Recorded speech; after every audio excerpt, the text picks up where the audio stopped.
Bonjour à tous et à toutes. Donc, chaque dimanche avec Ilyes et Red, on est là pour parler crypto-monnaie avec vous. Donc, cette semaine, on va traiter les NFT, l'importance des NFT pour s'exposer à différents airdrops, les différents rôles Discord qu'on peut avoir avec ou même sans NFT pour les personnes qui veulent vraiment travailler les critères communautaires en s'exposant aux différents Discord et aussi les stratégies de restaking. Donc déjà, j'espère que tout le monde va bien. Et on va commencer par Red pour nous dire s'il a passé une bonne semaine. Allez, Red, je t'en Salut les prie. gars! Bah écoute, super semaine, on a eu enfin des airdrops, intéressants qui dumpaient pas tout de suite, donc c'était intéressant à suivre et puis, écoute, pas mal d'actu, pas mal d'infos donc et content de vous retrouver pour ce petit rendez-vous et bonjour à tout le monde dans le chat, c'est cool de vous avoir. C'est super, c'est super. Ben, vas-y, Elias, hein. Bon, bah, bonjour à tous. On s'est déjà dit bonjour, mais je dis bonjour au chat. J'espère que vous allez bien. Pareil, très belle semaine. Comme a dit Red, on a eu des price action sur les airdrops, donc des listings assez, comment dire, assez différentes d'habitude. Ça n'a pas dump directement, donc c'était intéressant à voir. Et puis voilà, après, c'était une semaine un peu classique, toujours un peu morose sur le prix, mais je pense qu'on en reparlera après. Mais voilà. Sinon, rien à signaler, tout va bien. Un tip top. Qu'est-ce que vous en pensez? On commence par le Fear and Greed et les frais de gaz. Je te laisse Ok, diffuser, Elias. nickel. Ah les frais Alors, de hop. gaz là en ce moment c'est quelque chose, hein. Il y a vraiment C'est cadeau, hein. personne. Donc, au niveau des gas fees, voilà, je pense que tu peux commenter dessus. Donc voilà, donc moi j'ai regardé un peu cette semaine, on était aux alentours des 2 à 3 Gwei, là, donc là ça remonte un petit peu, donc on voit qu'il y a une légère activité qui augmente. À savoir que Ether était quasiment passé inflationniste, alors que jusqu'à présent, il était déflationniste, hein. Donc, vous savez qu'à chaque fois qu'il y a une transaction, on brûle de l'Ether. Enfin, c'était ce qui était important lors de la dernière mise à jour. Et donc là, on est quasiment neutre. On va dire qu'il n'y a plus d'Ether qui sont émis, il n'y en a plus qui sont brûlés. Donc, on voit qu'il y a très peu d'activité. Pour nous, ça reste toujours intéressant, hein. Vous savez que c'est l'opportunité de s'exposer aux transactions des layers 1, enfin du layer 1 Ethereum vers les différents layer 2. Si vous ne l'avez pas fait, si vous jouez ce type de airdrop, c'est peut-être le moment de faire des TX là-dessus. Et je te propose de passer sur le Fair and Grid du coup. Ok, go. Je voulais même aussi commenter par rapport à l'Ether et l'inflation. Malgré les Gwei qui sont assez faibles, bon, après, c'est quand même sur des tendances de plusieurs mois où on regarde. euh, la supply de l'Ether n'a jamais été réellement déflationniste, enfin, un peu, mais c'est surtout tu sais, un mécanisme où, quand tu regardes la supply, maintenant, elle est très plate. C'est plus comme avant, on avait une espèce de dilution de malade. Donc, ça, c'est assez cool à noter. Mais voilà. Du coup, voilà le Fear and Greed. Je sais Euh, pas si tu as le on est dans la graphique. partie neutre. On est dans la partie neutre. Et ouais, bah, je te laisse continuer. Ouais, je vois pas de graphique. Bon, c'est pas grave, on va le faire comme ça. En fait, tu sais, au niveau du Fair and Grid, moi, je vais vous donner mon sentiment. Donc là, on est neutre, hein, comme vient de le dire Ilyes. On est aux alentours des 47. Moi, pour moi, avec la venue de l'été, c'est pas impossible qu'on descende encore un peu plus bas. Et pour moi, ça serait pas négatif de passer dans un sentiment de peur pour pouvoir repartir à la hausse. Si vous voyez là, donc il y a des pics. Donc là, si vous regardez en septembre 2023, donc il y a des pics aux alentours des 30. Donc là, on est dans un sentiment de peur et on voit qu'après le marché redevient haussier. Et moi, je trouve que c'est important de rebasculer de temps en temps, comme on le fait actuellement, dans cette partie du Fear and Greed, de sentiment de marché. Je ne sais pas ce que vous en pensez, si vous voulez aussi nous donner un avis là-dessus. Moi, honnêtement, j'allais demander à Red, parce que je pense que le Fear and Greed, c'est intéressant, mais tu sais, regardez un peu concrètement comment vous vous sentez, ça peut être intéressant. Et je trouve que le Fear and Greed, pour ma part, me représente plutôt pas mal, je suis plutôt neutre. Mais toi, Red, comment tu appréhendes le tout au niveau du coup, de ta peur, de ton grid ou quoi? Bah, écoute, c'est difficile à dire parce que je trouve vraiment qu'on est entre nous. Il y a pas beaucoup de nouveaux. Les quelques nouveaux que je croise, demandent pas mal d'informations sur est-ce qu'il faut vendre, est-ce que c'est pas un mois, est-ce qu'on n'a pas atteint un top, donc déjà ça c'est un signe intéressant. Mais finalement, je sais pas pour vous, mais j'ai vraiment l'impression qu'on est entre nous.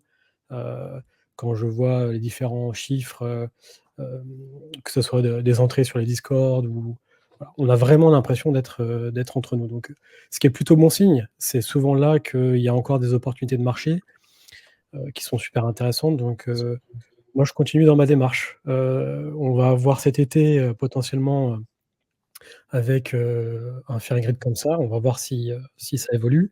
Mais en tout cas, là, c'est le moment parfait pour continuer de se positionner. Il y a des corrections, il y a des opportunités, donc moi, de mon côté, je continue. Ouais, c'est intéressant. Moi aussi, hein, je suis un peu comme toi, Elias, je suis neutre. On va dire que je consulte même plus mon wallet, j'ai pas peur de ce qui va se passer.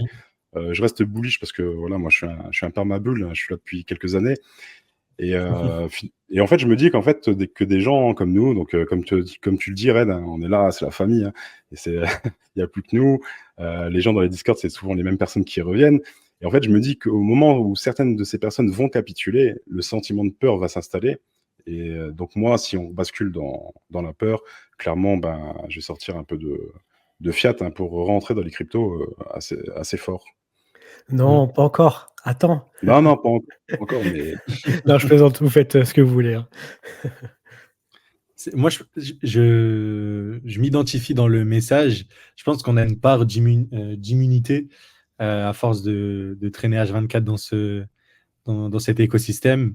On n'est pas immunisé à 100% des émotions, mais on a quand même une part qui atténue l'effet de futile, etc.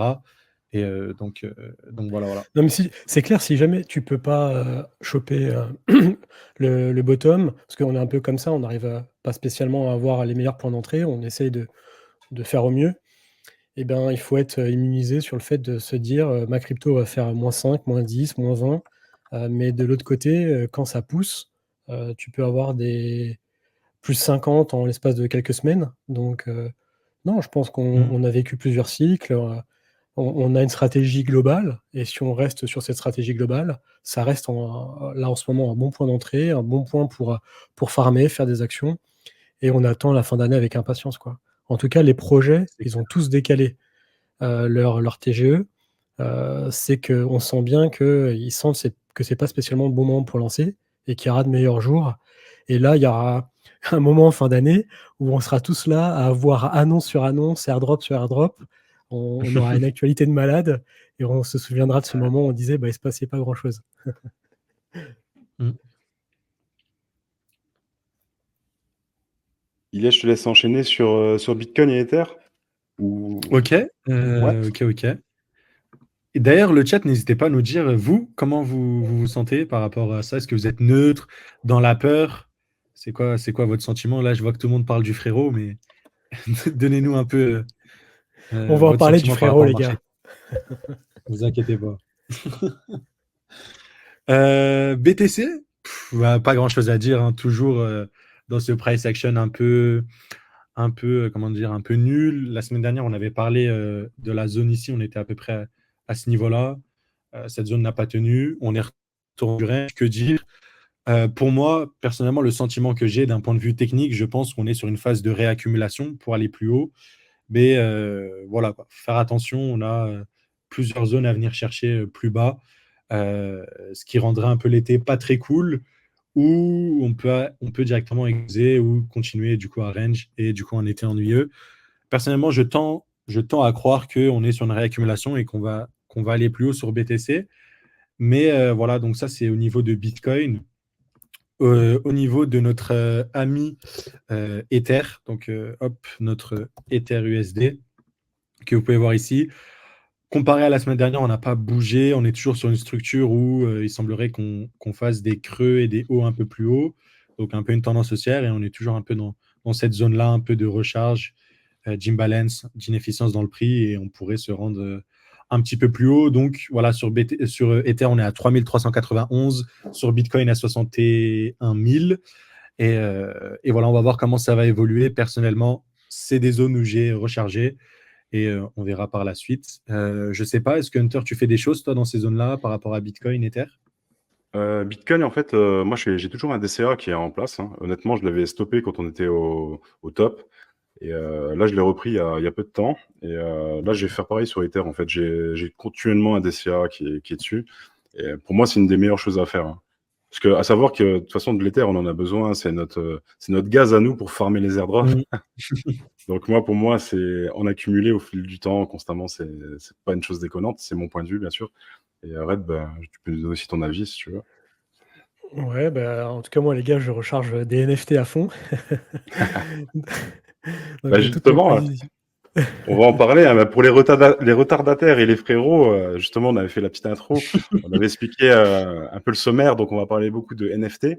Donc, on va parler, ce sera une émission un peu dégène. On va parler de l'importance des NFT pour s'exposer aux airdrops, les rôles Discord qu'on peut avoir avec. On va parler aussi des meme coins et aussi quelques petites stratégies de restaking. Et je vous propose, les gars, de basculer directement sur les NFT. Donc, comment se positionner sur les NFT? Quels sont les projets intéressants?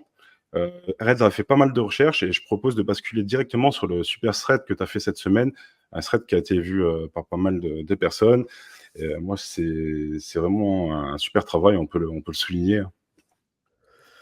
Bah, en tout cas, j'ai l'impression que lorsqu'on regarde les différents airdrops, on a toujours eu, récemment des collections de NFT qui ont été récompensées.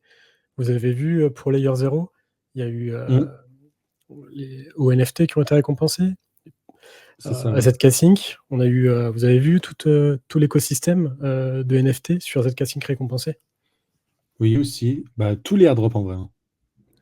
Intéressant. Mais c'est ça qui est incroyable. Donc, c'est vrai qu'à force de voir, toutes ces collections NFT récompensées, je me suis posé la question: «Mais en fait, est-ce qu'il n'y a pas des choses intéressantes à faire? Des collections NFT communautaires de certains projets sur lesquels on peut se positionner de façon assez early? Ou est-ce qu'il y a des grosses collections NFT, sur lesquelles il faut se positionner pour jouer plusieurs, projets à la fois?»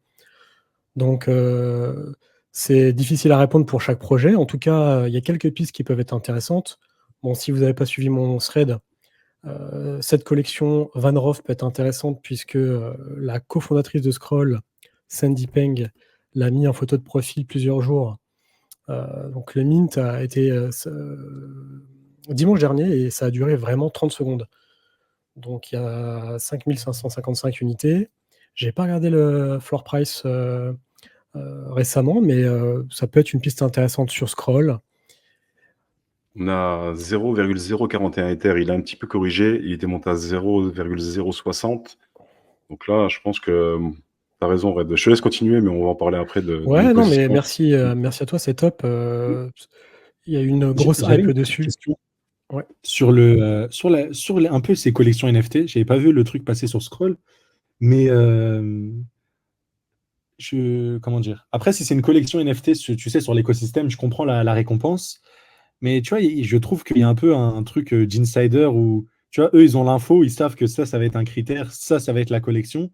Et puis, tu as nous qui devons un peu soit racheter un peu plus haut, soit être leur exit liquidity. Mais je trouve ça un peu particulier quand même, tu sais, d'avoir un peu toutes ces infos croustillantes, mais que entre eux, et pas forcément, entre guillemets, pour le retail lambda.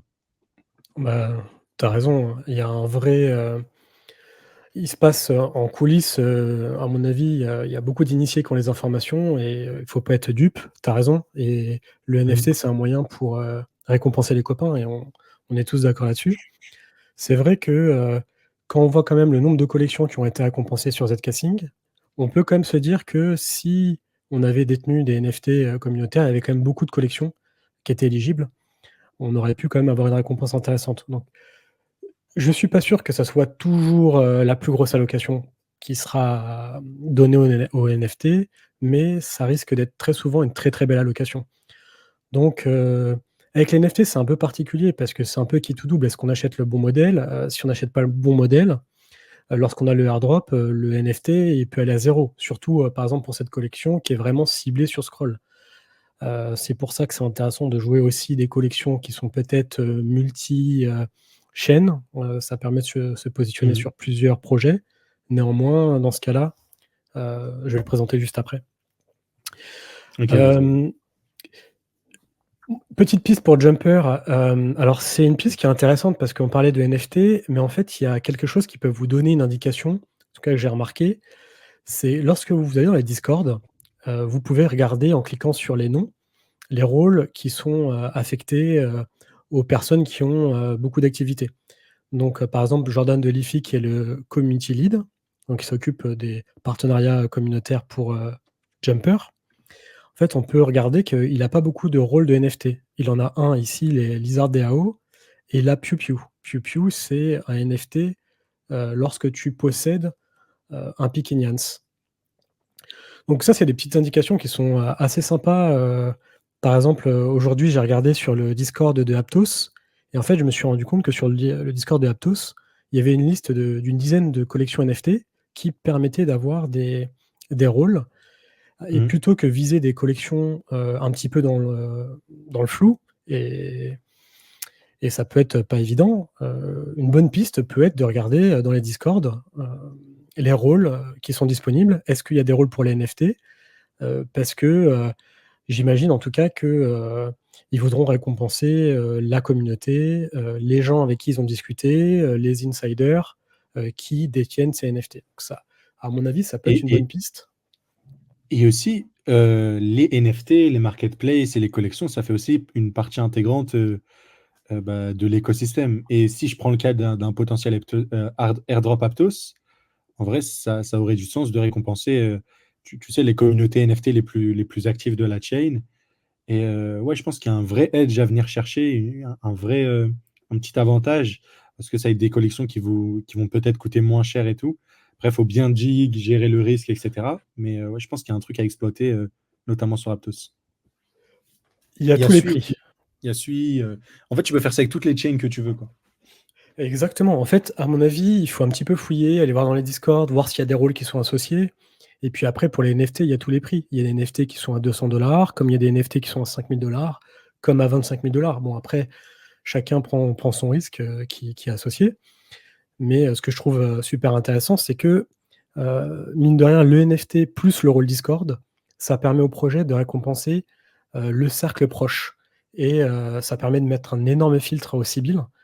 Et puis je me suis pas mal posé cette question parce que vous pouvez peut-être me donner votre retour, les gars, mais moi qui anime un Discord qui est super sympa, mais en fait, vous faites des rencontres dans le Discord, vous vous liez d'amitié avec des personnes.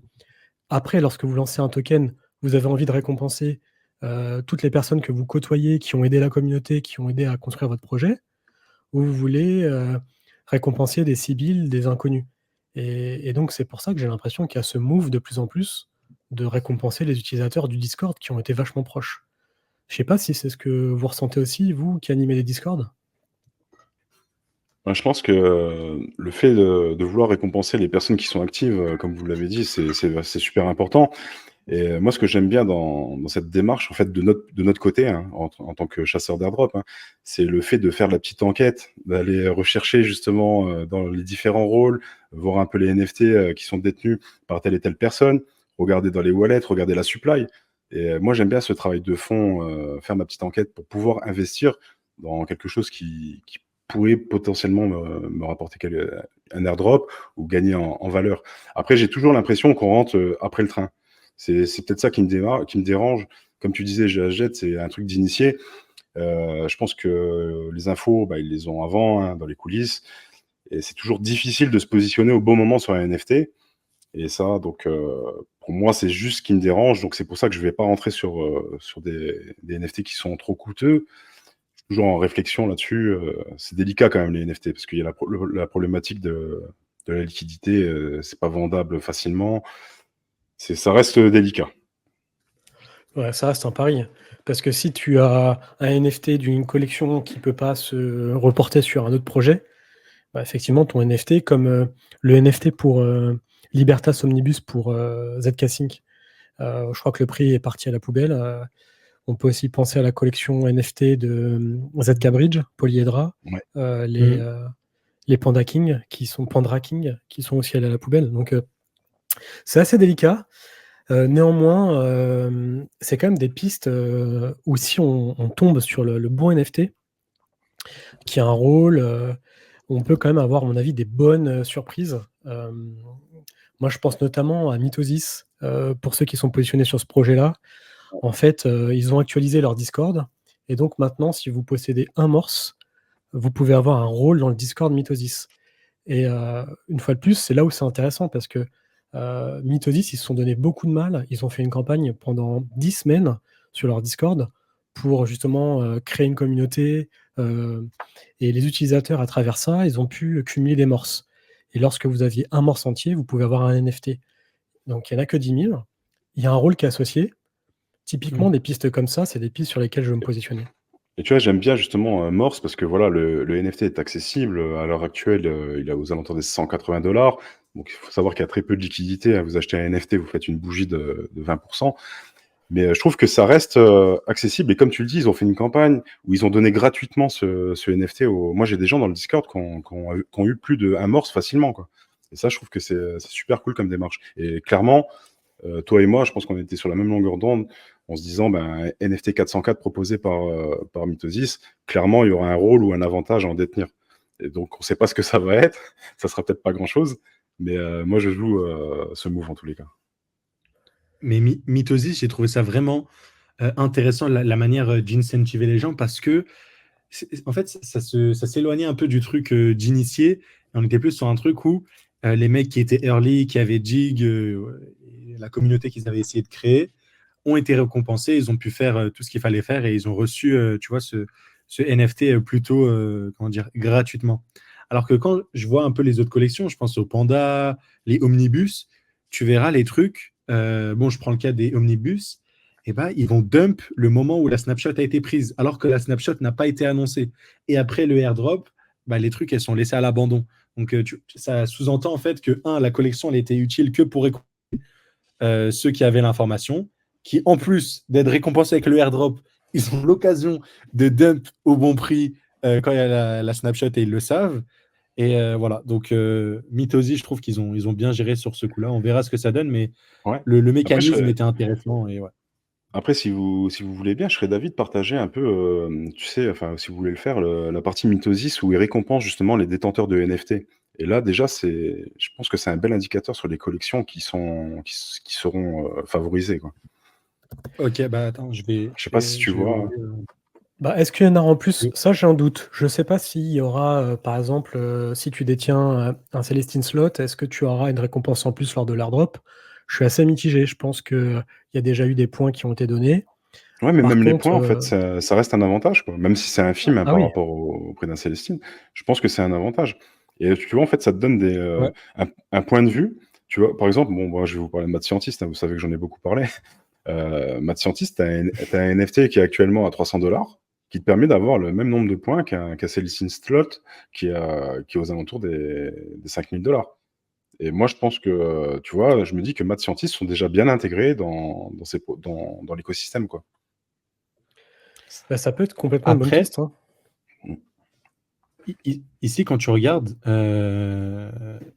ils récompensent les communautés externes, mais je vois pas ce qui est en rapport avec Morse, tu vois. Donc, peut-être que En quand tu as fait, une collection NFT. Vas-y, vas-y. ouais, en fait, ils ont fait 2 programmes, si tu veux, ils ont fait donc le programme de points avec, un dépôt liquidité et si tu avais des collections de NFT, tu pouvais avoir des points. Donc ça, c'est les Mhm. points pour leur expédition et à côté de ça, ils ont fait quelque chose qui est complètement à part, qui est un programme Discord qui s'est appelé le Morse et en fait, ils ont fait 10 semaines de campagne avec Galaxy. Donc ils se sont donné beaucoup de mal. Ça me fait un peu penser au mal que s'est donné Sanctuum pour, faire des codes avec du Morse. Donc il y a eu un vrai aspect communautaire.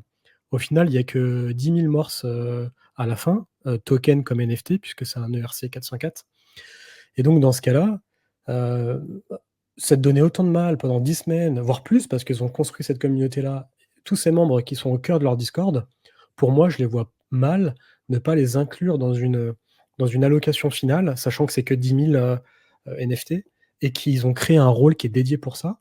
Je les vois mal ne pas récompenser ça. Bon après avec les airdrops, il y a toujours des possibilités. Mais Mitosis, le NFT Morse de Mitosis, c'est doublement intéressant. Intéressant pour se positionner sur une Mitosis, puis si vous avez une vision un peu plus long terme, si vous avez un petit peu étudié Mitosis parce que je trouve le projet très cool, ce NFT pourrait aider pour d'autres projets. En tout cas, c'est ma conviction puisque, Mitosis cherche à je ne vais pas présenter le concept maintenant, mais ils cherchent à créer des marchés publics de liquidités. Donc, globalement, ils vont aider beaucoup de petits projets à s'amorcer sur des liquidités. Donc potentiellement, ça peut créer des partenariats, ça peut créer des ponts avec beaucoup de projets et donc, c'est pour ça que c'est une collection qui me plaît beaucoup, que c'est un projet qui me plaît beaucoup. Et Ouais. du coup, c'est à peu près ce que je voulais dire. Ça veut dire que ceux qui font partie de communautés externes, ils ont des points, et ceux qui ont des morses auront une allocation spéciale et pas forcément des points comme ici, quoi. Bon, Exact, on tout à sait pas fait. en fait au niveau de l'allocation, il n'y a pas eu d'infos là-dessus, Red. Hein. Oui, oui, C'est juste, pardon. Après, tout est c'est possible. Ça se trouve, c'est juste un ça rôle se- en fait qu'ils viennent de créer. Nous en fait, on avait anticipé cette création de rôle. On s'est dit, il va y avoir un NFT morse. Clairement, il y aura une petite incentive là-dessus, quoi. Le fait d'en détenir. Et moi, ce qui est intéressant, si on revient au dashboard là, de Mythosis, c'est toutes ces collections, en fait. On a du Milady, Azuki, les Pingouins, Bad Kids, Célestine, Mad Scientist. Tout ça, c'est des NFT qui peuvent donner des récompenses et qui ont donné des récompenses. Bad Kids, ils sont toujours dans les bons coups. Célestine aussi. Et C'est vrai. donc, déjà, dans notre enquête, si on a une enquête à mener, en tous les cas, je pense que c'est intéressant de s'intéresser déjà à ces collections-là.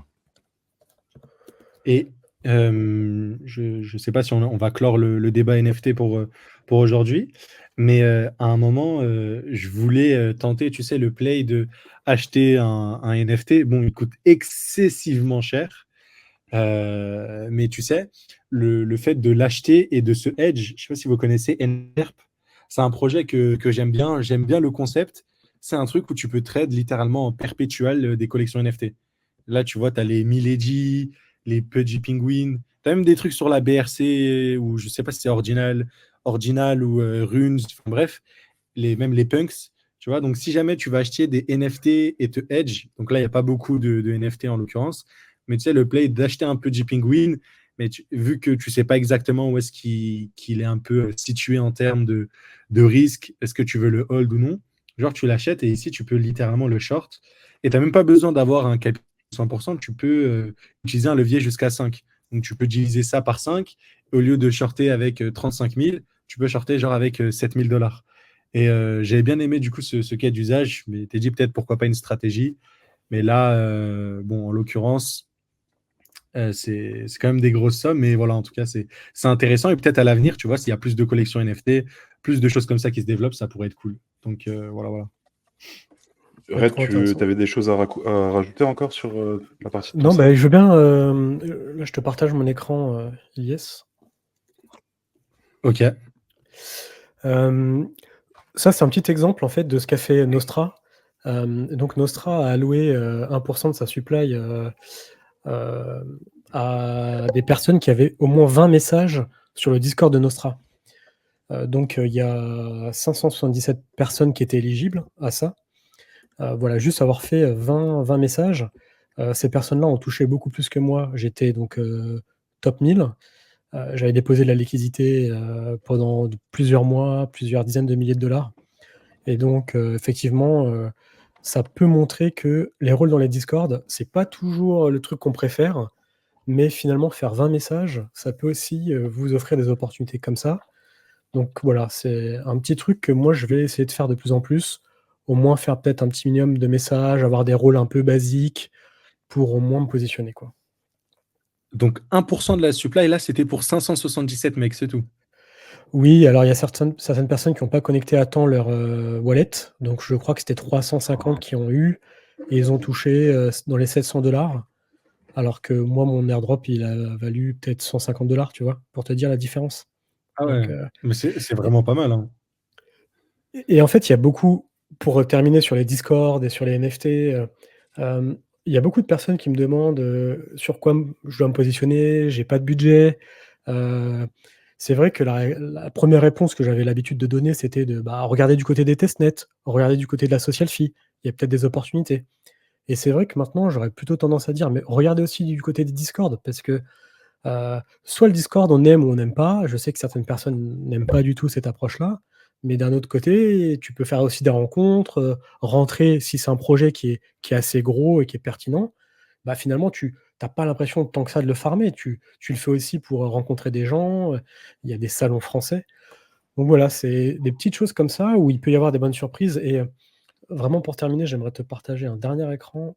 Hop. Et n'hésitez pas dans le chat, hein, si vous avez des collections sur lesquelles vous êtes positionné ou si vous voulez qu'on étudie un peu la collection qui vous plaît, n'hésitez pas à nous communiquer. Hein.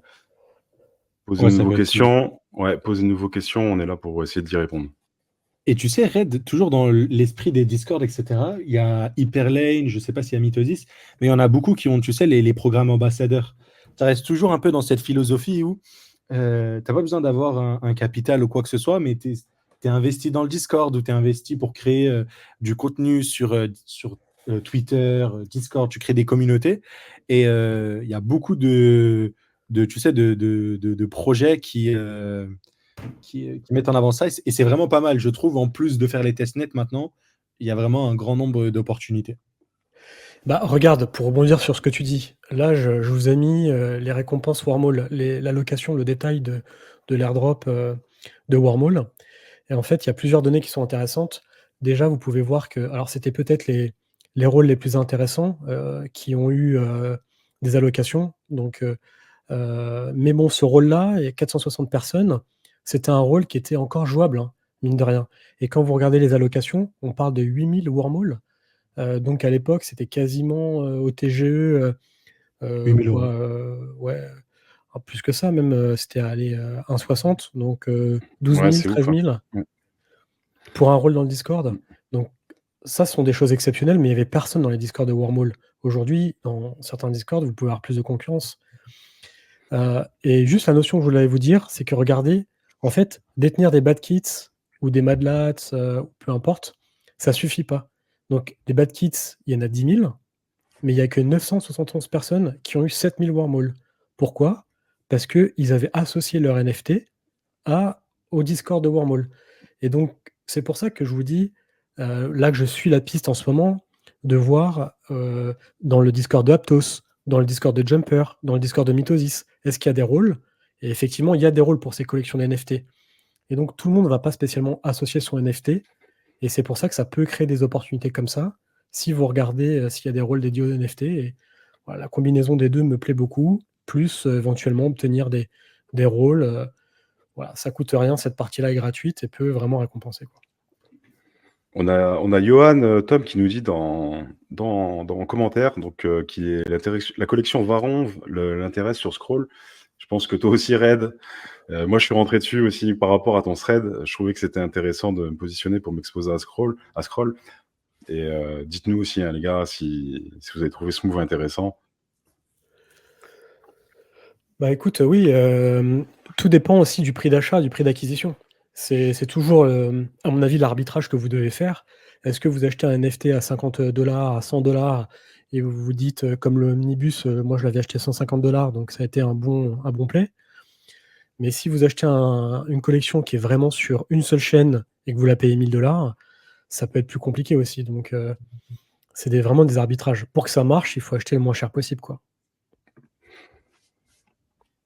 Ok. Bah écoutez, on va clore le sujet sur les NFT. On a beaucoup de choses à dire. Moi, j'aurais aimé encore ajouter des choses, mais si vous avez des questions, posez-les. On essaiera de vous répondre. Si vous voulez savoir un peu sur quelle collection on s'est positionné dernièrement, n'hésitez pas, même dans nos différents Discord ou sur Twitter. Et je vous propose de basculer sur un sujet qui est intéressant. On va parler un peu d'Hyperlane, et pas que d'Hyperlane, plutôt de la notion d'éviter de suivre la masse pour espérer avoir des grosses allocations. Donc nous, clairement, on propose des calls, on donne des petits calls sur Twitter, dans nos vidéos. Mais clairement, moi, je pense de mon point de vue qu'il faut éviter de faire ce que fait la plus grande partie de la population dans l'écosystème crypto. Et justement, on aimerait vous parler un peu de ça, avoir l'avis de Red et de GHZ, d'Iliès. Donc Iliès, je te laisse commencer. Ok.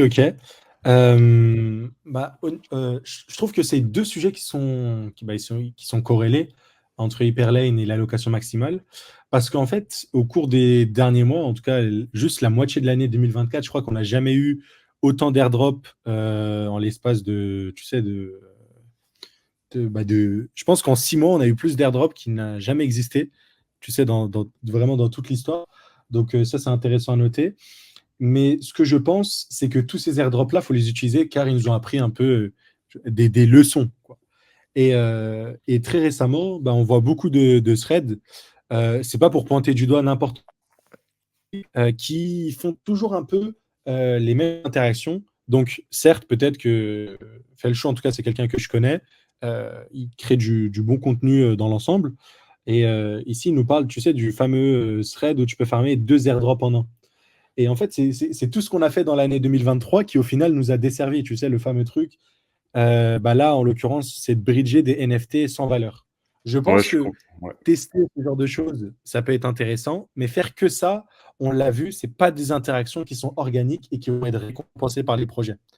Donc, et le fait que on ait eu Layer 0 pour nous le prouver, on a eu ZK Sync, et que même malgré cela, tu vas avoir des gens qui vont aller sur Scroll et pour farmer, ils vont juste spam des transactions, ou quand ils vont farmer Hyperlane, ils vont juste spam des transactions, bah, tu te dis peut-être qu'ils n'ont pas appris la leçon.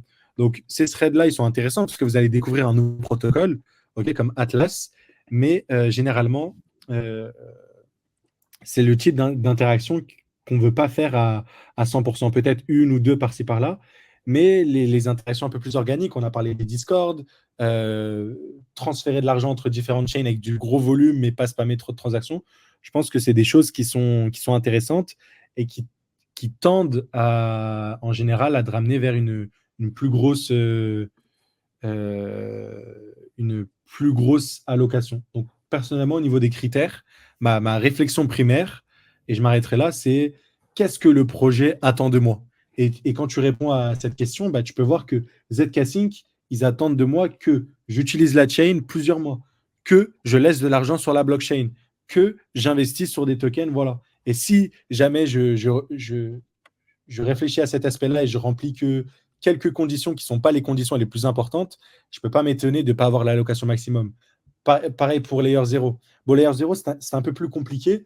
C'était dans une situation un peu délicate, mais qu'est-ce que Layer 0 attend de moi? Bah, ils n'attendent pas de moi que je spamme des transactions NFT, tu vois. Même s'ils étaient en train de faire les malins sur les réseaux sociaux, que on a X et X technologie, on est trop fort, et puis quand tu l'utilises, ils te disent, ouais, tu spammes notre réseau. Mais voilà, Layer Zero attend de moi que je fasse du volume, que je fasse des transactions, que je sois actif pour plusieurs mois, que je découvre plein de protocoles. C'est pour ça qu'ils ont incentivé les mecs qui avaient farmé Orderly, qui avaient farmé TraderJoe, Radiant. Ils ont incentivé les gens qui utilisaient ce genre d'application. Donc, vraiment, cette question de qu'est-ce que le projet attend de moi pour me récompenser, c'est ce que je vise pour l'allocation maximum. Et j'utilise les critères d'avant, comment ils ont réussi à filtrer pour les airdrops de demain. Donc voilà, et puis moi, c'est un peu ce que j'en pense. Je ne sais pas si peut-être Red, tu as quelque chose de différent en tête. Ouais, je savais pas que tu allais passer, le thread de Felchou. Moi, j'aime beaucoup, en tout cas, ce qu'il fait et Ah oui, ok. hem et voilà, merci à lui. Effectivement, là, j'ai pas regardé en détail, celui-là, donc je sais pas exactement ce qu'il a dit, donc je vais pas me prononcer.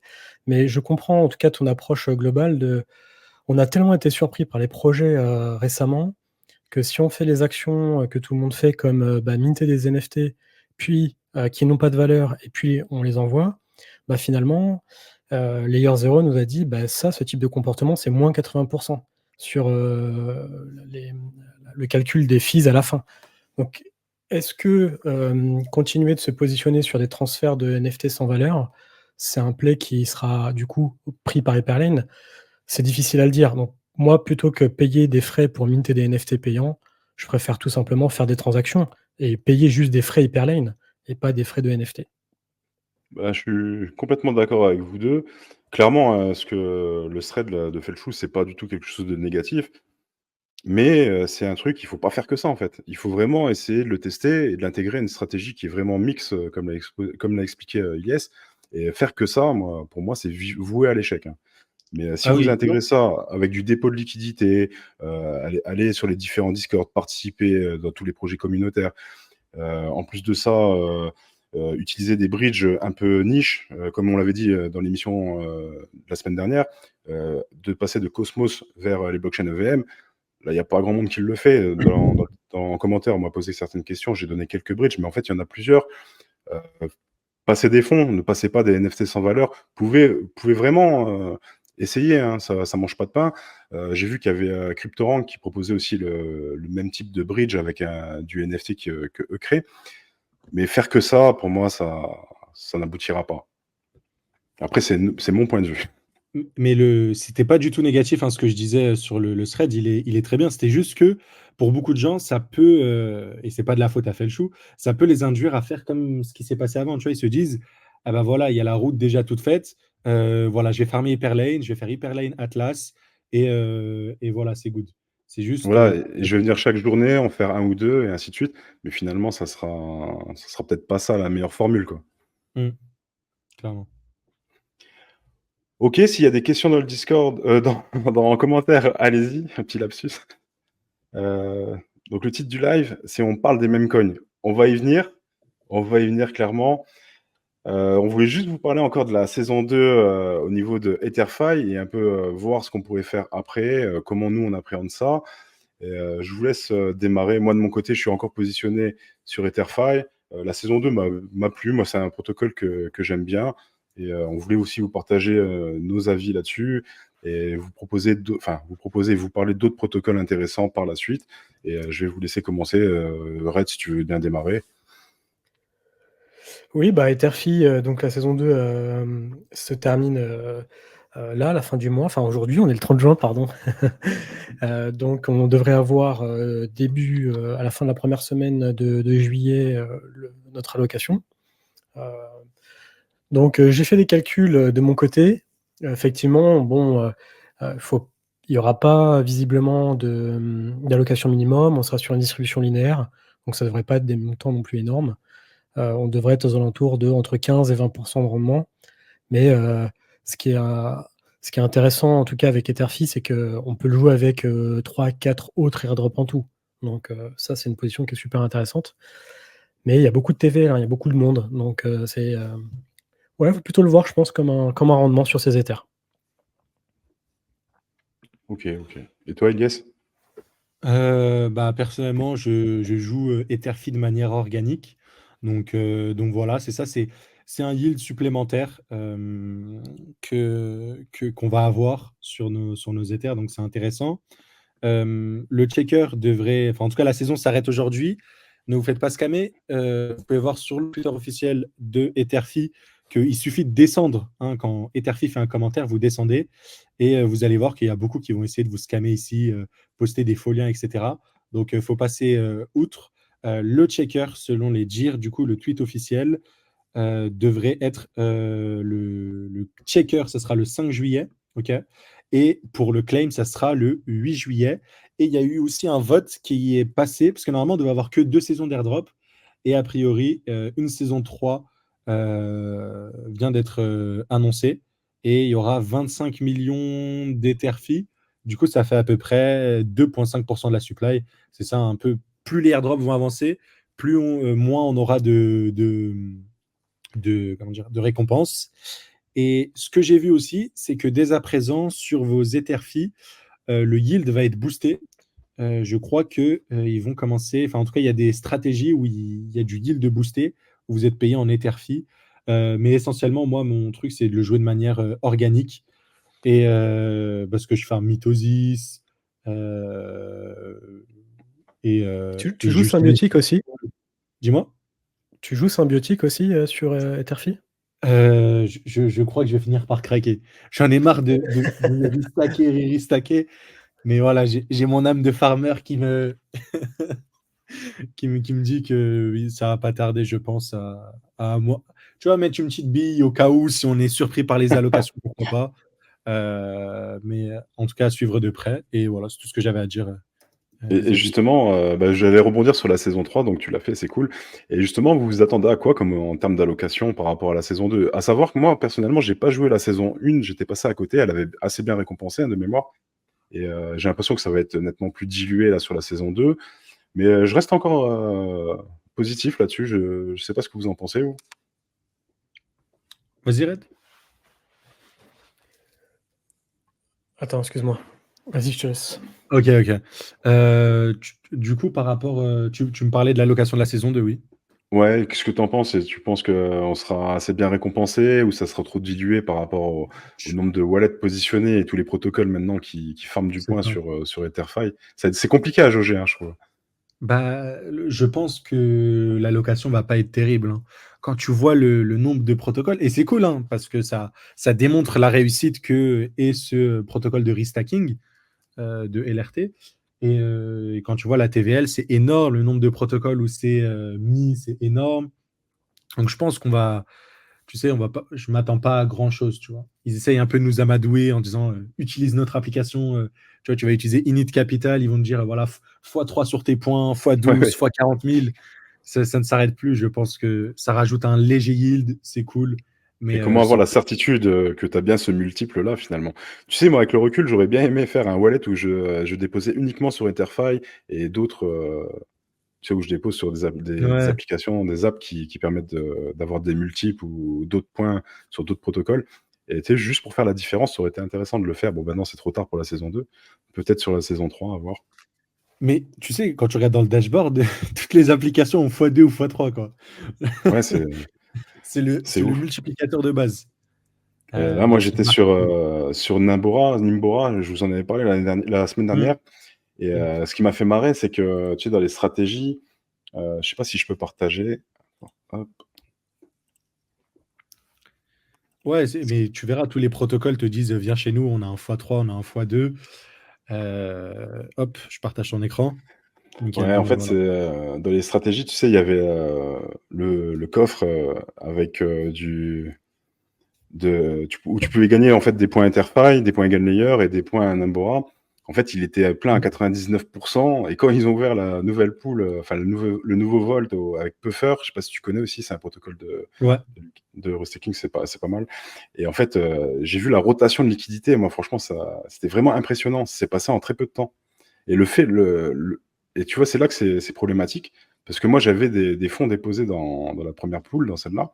Et le fait de les retirer, ben, il a fallu que j'attende, je crois que c'était 48 heures. Ben, le fait d'attendre, ben, c'était trop tard. Heureusement que j'avais un peu de liquidité pour déposer sur ce Hum. nouveau Vault, mais c'était trop tard, il était déjà plein. Et en fait, moi, je trouve que qu'il faut garder ça en expérience. Et le jour où on a besoin de ressortir rapidement nos tokens, ça peut être problématique, hein. Ah, c'était ce que je racontais la semaine dernière. Si tu veux sortir vite des LRT au moment où tout le monde veut sortir, euh, t'es presque sûr que tu sortiras pas vite. Clairement. Et juste pour terminer sur Nambora, tu vois, j'avais déposé pas grand-chose et en fait, je suis vite monté. Je suis top 595 et je crois que j'avais déposé 800 $. Donc il y a personne et moi, pour moi, ça peut être un bon plan de farmer Starknet comme on l'a dit la semaine dernière. Et là, je partage aussi la stratégie. On fait l'émission aussi pour ça. Je vais le faire sur 2 wallets en fait. Je vais faire un wallet argent et je vais refaire un autre wallet justement pour m'exposer à ce protocole. Et Nambora, ils ont levé des fonds? Ouais, ils avaient levé, j'ai plus les chiffres en tête, mais ils avaient levé. Ils ont pas mal, tu sais, un protocole de liquide, de lending borrowing, tu peux déposer et emprunter. Et, Ok, je pense que c'est cool, tu vois, c'est un bon protocole. ok, ok. Ok, bah du coup, ben, tu voulais nous parler aussi de Mantel. J'ai vu que tu étais pas mal renseigné sur le nouveau programme, donc programme de 100 Oui. jours à partir de juillet. Je te laisse nous en dire plus. Ok. Du coup, Mental, c'est pareil, une layer 2. Et en fait, si tu veux, à la base, l'histoire un peu derrière Mental. Donc là, je vais vous partager l'écran qui monte à partir du 1er juillet à la campagne de farming du token Cook, qui veut dire cuisiner. Et en gros, si tu veux, à la base, il y avait Bybit qui avait leur token BitDAO. Et on a vu vraiment, tu vois, cette narrative de se pencher à la DeFi. C'est pour ça que je suis un mec qui farm H24 les airdrops et surtout un mec qui est ultra bullish sur la DeFi. C'est tout simplement parce que tu vois les plus gros exchanges. Je pense à Binance, ils ont lancé leur layer 2 OPBNB, ils ont lancé Binance Web3 Wallet, tu prends BitGate, BitGate Wallet, KuCoin, KuCoin Wallet, Bybit, Bybit Wallet, et tu peux le faire ça avec tout le monde. Tout le monde essaye de s'ancrer, de se positionner dans le Web3. On l'a vu avec Coinbase, encore une fois, avec leur, euh, leur layer 2. Donc voilà. Et du coup, Et qu'est-ce qui BitDAO. Mantle, je te pose une petite question. Qu'est-ce qui fait que Mantle a une market cap de 2,5 millions, 2 milliards 5? Ok, C'est quand même assez ouf. Une FDV, on frôle les 5 milliards. C'est c'est vrai. c'est- C'est vrai, c'est vrai. Bah, en gros, ce qui est cool aussi, c'est l'un des meilleurs tokens de Layer 2, et j'expliquerai pourquoi. En fait, à la base, c'était le token de Bybit qui s'appelait BitDAO, et ok. il y a eu une conversion de 1 pour 1 vers le nouveau token Mental, en gros. Donc, en gros, ils ont migré de BitDAO pour lancer Mental.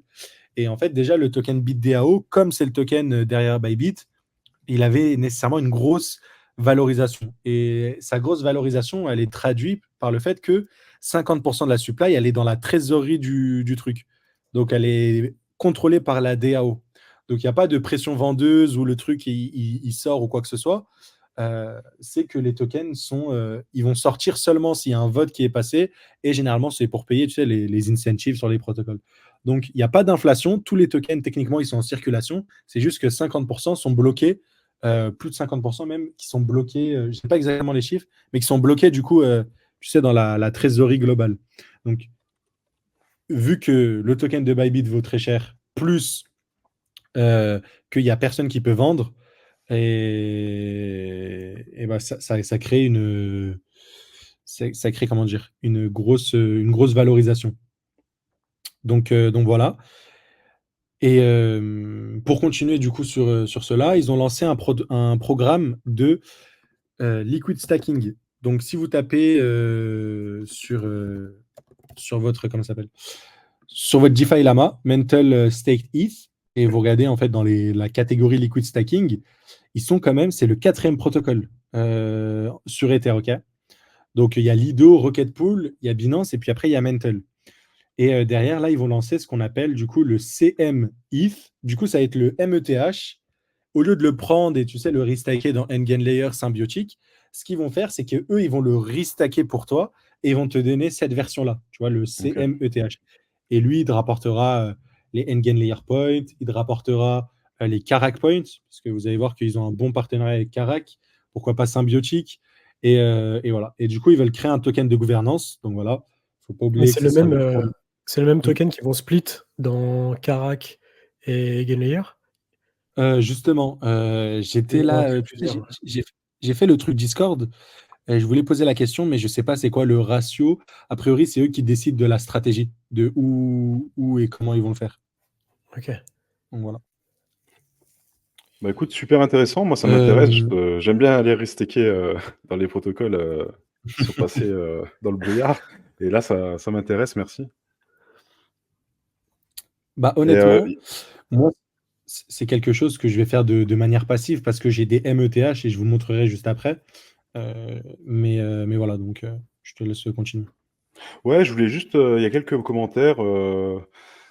Donc, il y avait. On peut les traiter à la fin. Il y a VM qui nous demande un mot sur la quête de Linéa. On va en parler à la fin si tu veux. Ok. Et aussi, on nous parle aussi de Base. Donc, moi, on nous dit. Il y a une petite discussion là dans le chat au niveau de Base. Donc, c'est CryptoFan. Base, je le farm organiquement, j'attends rien. Mais j'use leur chaîne quand j'ai besoin, mais j'attends rien. Ces mêmes apps dit qu'ils sortent un token. Ok, ouais. C'est même pas sûr qu'ils Moi, je sortent suis un de ton token. avis, ouais. Mais moi, écoute, je joue carrément comme toi. En fait, j'utilise de temps en temps. J'ai minté des NFT aussi sur Zora par rapport à Base. Je me dis qu'il y a peut-être des belles choses dans le futur. Mais clairement, je suis pas convaincu qu'ils sortent un token. C'est très compliqué avec la régulation américaine. Base, c'est quand même assez régulé. Hein. C'est quel exchange? Je perds mes mots. C'est Coinbase. Coinbase, exactement. Donc ça sera pas si simple de sortir un token, de faire un airdrop. C'est toujours compliqué pour les Américains. Ouais, Mais comme Linéa, j'ai justement. l'impression, c'est un petit peu le Ouais, même c'est ça. sujet. Ça Est-ce que m'inquiète, Linéa... exactement. mais qu'est-ce que vous pensez, moi, les gars? De toute façon, quand ils ont lancé la quête The Surge, j'avais déjà en tête, enfin, il y avait déjà des rumeurs de procès. Et en fait, quand tu vois comment la quête The Surge, elle a été construite à l'arrache, le dashboard, il est vraiment moche. Je me dis, mais ils n'avaient rien préparé, alors qu'avant, ils ont été capables de faire des super quêtes travaillées. Donc, on a l'impression qu'ils étirent le truc. Oui, pour la valorisation du token, c'est certain. On a aussi l'impression qu'en fait, ils savaient qu'il y avait des complications juridiques en coulisses, quoi. C'est clair. C'est clair. Et surtout, soit c'est positif pour nous, c'est-à-dire que si Linéa arrive à sortir un token, c'est que Coinbase peut le faire avec la layer de Base. Et si jamais on n'a pas de token, eh ben, je vais maudire Linéa jusqu'à la fin de mes jours. Ouais, j'ai l'impression qu'ils sont en train de se battre avec leur avocat et ils nous font durer, ils nous font durer le plaisir. Donc, je sais pas combien de temps ça va prendre, mais j'ai Ils ont mangé l'impression de. un procès là récemment. Ah ouais? Tu vois, je Ouais, disais ça au hasard, mais Non, non, j'ai vu un tweet comme quoi, Sur a Consensus, tu veux priori, dire? Ouais, Consensus, pardon, pas Linéa, ouais. Ah oui, oui. Oui, en fait, Consensus, c'est la maison mère de Linéa et de MetaMask.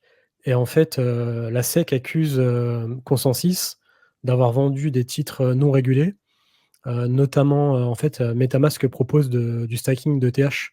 Et donc, MetaMask aurait été un produit financier non régulé qui a permis d'assurer des rendements.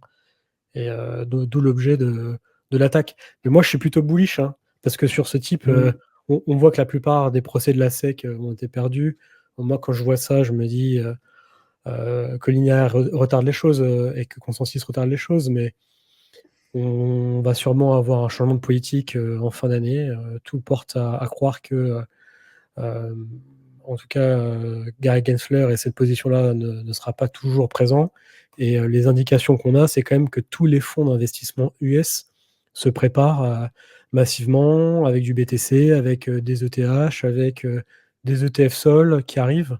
Donc en fait, on a un C'est ça. discours public qui va à gauche et on a un discours officieux qui va à droite et qui nous dit ben, nous, on achète. Donc voilà, moi, je suis plutôt confiant et voilà, je reste sur ma stratégie globale. Ok, ok. Juste pour clôturer la parenthèse mental, du coup, le programme commencera le 1er juillet, mais tous ceux qui avaient du METH, du coup, de l'Ether liquid stacké, il y aura des points rétroactifs. Et en fait, moi, j'avais fait ça à l'époque parce que, tu sais, ils avaient fait un mécanisme où si tu liquid stackais avec eux, c'était boosté. En fait, Mental ou anciennement Bybit, la BitDAO avait des Ethers, ils les ont mis en stacking. Et en fait, les rendements qu'ils touchaient, ils les redistribuaient aux stackers, tu sais. Comme ça, le yield qui est généré, au lieu de le garder que pour eux, ils le redistribuaient. Il y avait un APR, je crois, de 6% en liquid stacking. Du coup, c'était ultra intéressant et c'est pour ça que je l'avais farmé à l'époque. Donc voilà. Et en plus de cela, en fait, ils ont créé un meme coin, si vous voulez, pour. Je pense qu'on en reparlera après. Mais voilà, il y a un meme coin que je suis par rapport à ça. Mais voilà, du coup, ça, c'est la parenthèse mental. Le programme. Ok. Et Le le programme programme, tu as arrive. des infos dessus ils ont un pourcentage de la tokenomics qui est alloué à ça ou pour l'instant, on n'a pas d'infos? Ils ont partagé des tokenomics. Donc, je ne sais pas si je peux te le retrouver. Si je regarde, non. Je sais pas. Je sais pas si je peux te retrouver. En gros, on a des détails sur la tokenomics. On sait qu'il y a 10% qui ira au private investisseur, tout simplement. Il doit avoir 20% ou 10%. Non, je crois que c'est 10% pour la team, 10% pour les investisseurs. Non, 20% pour la team, 30% pour la trésorerie Mental. Du coup, 30% des tokens pour la trésorerie de Mental. Et après, 50% pour la communauté qui va être distribuée au fur et à mesure. Et je ne sais pas pour la saison 1, je suppose que ce sera un truc de 10%, voire un peu plus, parce qu'il y a des mécanismes où tous ceux qui ont le même coin puff vont pouvoir le changer en token de gouvernance Cook. Et enfin bref, on verra bien en tout cas, mais c'est les seuls détails qu'on a au niveau de la tokenomics. Ok, ok. On a quelques questions encore. Un petit mot sur Layer 3. Est-ce que ça va régaler ou est-ce que ça va être un flop? Ok. Excellente question. Moi, Moi, je continue de ouais. penser que Layer 3, c'est un super point d'entrée pour énormément de débutants qui ont besoin de faire des quêtes encadrées. C'est vraiment super. Ça vous permet d'avoir une empreinte DeFi qui est incroyable parce que vous touchez beaucoup de protocoles. Après, il y a allez, on va dire 100, 150 000 wallets qui vraiment le jouent à fond. C'est pas non plus énorme. Layer 3 a levé des fonds. Donc, ça peut être vachement intéressant. Après, ça prend pas mal de temps. Donc, je suis un petit peu moi partagé. Par exemple, moi personnellement, je n'arrive pas à me positionner parce que ça me prend beaucoup de temps et je trouve ça assez redondant. Mais ça peut être une bonne surprise. Je sais pas ce que vous en pensez. Je sais qu'au niveau des users, on n'est même pas à 100, peut-être 100, 150 000, mais là, pour la campagne 2 des airdrops, je regarde au niveau des cubes de l'infini que tu Ouais, farmes, je crois il y a 50 000 mecs, hein, c'est tout. ouais, donc Ouais, c'est encore on n'est pas grand intéressant, monde. Il y a 50 pas. 000, ouais. Ouais. Moi, je pense que c'est un protocole intéressant, mais moi, tu vois, j'ai fait les 100 cubes et tout, mais moi, je le joue en fait pour farmer les autres airdrops. Et je me dis que c'est un protocole qui te met sur des pistes, et en fait, il faut aller plus loin après. Il faut pas se contenter de, Mm. comme vous disiez tout à l'heure, de faire une transaction sur Hyperlane pour avoir un cube et s'arrêter là, quoi. Enfin, Ouais. Bon point de vue. Et Alors, Anthony, il est chaud, il a 364 cubes. Bravo à toi. Ouais, moi voilà. dans le Discord, je pense qu'on a une personne qui est dans nos différents Discord, je sais plus combien il a de cubes, c'est impressionnant, c'est Phil. Je sais pas si ça te parle, Red. Wow. Moi, j'ai Youn qui est un pro de Layer 3. Je sais pas combien il a de cubes, mais il en a beaucoup. Ouais, bon, en tous les Il cas, connaît toutes les bravo, quêtes hein. par cœur. Bravo, mais après, faites attention de ne pas vous faire farmer hein, par les protocoles qui vous proposent des airdrops En comme vrai, ça. ça va, hein. C'est pas excessif, Layer 3 en termes de farming. Donc, dans le pire des cas, tu perds un peu de temps, mais on va dire qu'il est compensé par la connaissance que tu t'acquiers. Bah, c'est ça, en fait, moi, ça me met toujours sur une piste et ça me fait découvrir des nouveaux projets finalement. Et après, je vais aller un peu plus loin et je quitte la plateforme Layer 3 et je vais aller directement sur le projet. Et Ouais, en fait, j'ai vu. Vas-y, Red. ce qu'il faut pas faire, à mon avis, c'est de minter des NFT sur Base avec des coûts. Vous avez vu, parfois, il y a des quêtes où vous devez payer des Ouais, NFT payants. Voilà, il ça, je pense que c'est des mauvaises pistes. y a que ça, c'est une folie. Ouais, il y en a beaucoup, beaucoup. Ça, ce sont vraiment des mauvaises pistes, mais par contre, il y a quelques quêtes qui sont vraiment intéressantes. Donc celles-ci, je pense que c'est pertinent de les faire. Et Layer 3 devrait lancer aussi leur propre blockchain. Peut-être que ça boostera la FDV. On verra bien par rapport à notre airdrop. Mais ce qu'ils essayent d'implémenter, je trouve que c'est assez intéressant. En tout cas, en termes d'interface, juste pour ça, il y a rien à dire. C'est du très, très, très solide. Ouais, c'est par rapport à toutes ces différents sites qui proposent des quêtes dans le style-là, pour moi, c'est la meilleure plateforme. Mm. Est-ce qu'on a des news d'Avail? Ouais, on aimerait bien. On attend les news, mais non. On attend. On en attend. Dès Je, qu'on en aura, bah, vous le saurez. On le saura tous en même temps. Moi, j'ai besoin de liquidité. Je suis pressé qu'ils nous annoncent quelque chose. Je sais pas comment que c'est de votre côté. Bah, à mon avis, ils étirent, hein. Tous les projets étirent vraiment le lancement de leur token. Et là, on arrive en juillet-août, donc c'est très très peu probable que des projets lancent sur cette phase-là. On a quand même Clair. peu d'exemples que des projets par le passé. Par exemple, l'année dernière, il n'y a quasiment rien qui s'est passé durant l'été, juillet-août. C'est des mois morts. Par contre, on risque d'avoir un très très beau rush, mais ça dépendra des conditions de marché. Si on a un scénario qui est favorable, avec une campagne US peut-être qui est favorable pour les cryptos, là, je peux te dire que tous les projets vont essayer de lancer au maximum. On espère que ça se passe bien. Mais ouais, pour Avail, on sait très bien que c'est pour des conditions de marché parce qu'ils n'ont pas de, tu sais, de campagne de farming. Donc, pour étendre, c'est juste qu'ils savent que lancer un token maintenant, c'est peut-être pas la meilleure chose. Clairement. Et les gars, qu'est-ce que vous direz qu'on parle un peu de mèmes par tout hasard? Allez, tout le monde attend les mêmes coins. Je sais pas si Allez, c'est les parti. frérots sont encore là, mais en tous C'est les cas, on parti, peut les en frérots. parler. Bah, je vous laisse démarrer. Je te laisse, Ilyes, hein. Je pense que tu as suivi aussi le projet de très près. Moi, je l'ai survolé. J'ai suivi, bien sûr, le projet de loin. Les frérots. Bon, il y avait un peu pas mal de controverses. Moi, le premier, euh, en gros, ce qui s'est passé, c'est qu'il y a quelqu'un sur Twitter qui avait un compte qui a lancé un meme coin. À la base, c'est un mec qui faisait des tweets rigolos, puis après, il a changé son compte en compte de meme coin, quoi, qui s'appelle Frérot. Et depuis, à partir de là, voilà, et c'est parti c'est parti. En fait, c'est l'un des premiers, si vous voulez, un peu meme coin français. À ma connaissance, j'en ai pas vu autant qui ont fait, qui ont autant secoué le CT, le crypto Twitter, comme on dit. Mais ouais, du coup, c'est ça, frérot. Et ce qui s'était passé aussi au début, au lancement, c'est que le truc avait un peu explosé, puis d'un coup, le compte du même coin a été désactivé.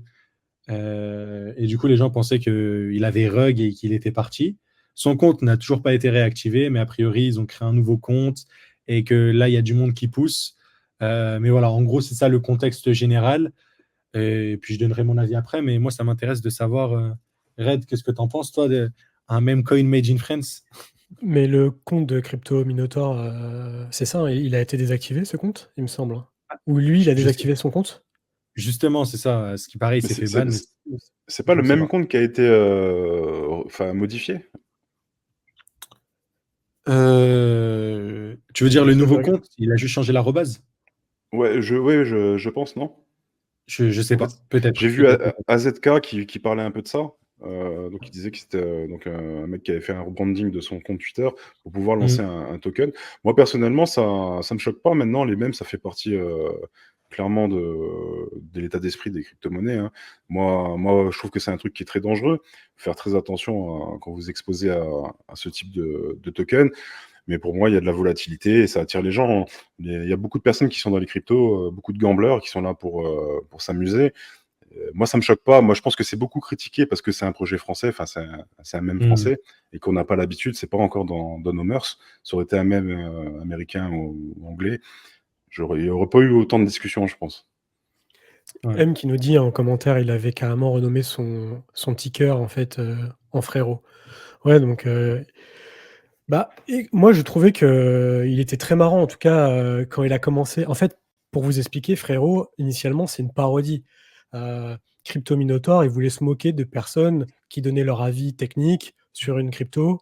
Je crois qu'il avait fait par exemple Tao, il disait: Ouais, «Tao c'était c'est le drôle. bitcoin, c'est le futur bitcoin, je recharge les frères». Et donc il le faisait sur un ton qui était très léger, très humoristique. C'était de toute façon, il a toujours été un peu comme ça lui, à faire beaucoup d'humour et c'était sympa. Mmh. Et c'est vrai qu'après il a commencé à vraiment se spécialiser sur lui et puis avec une plateforme, de meme coin simplifié, PumpFun, c'est ça, il a lancé donc le token frérot.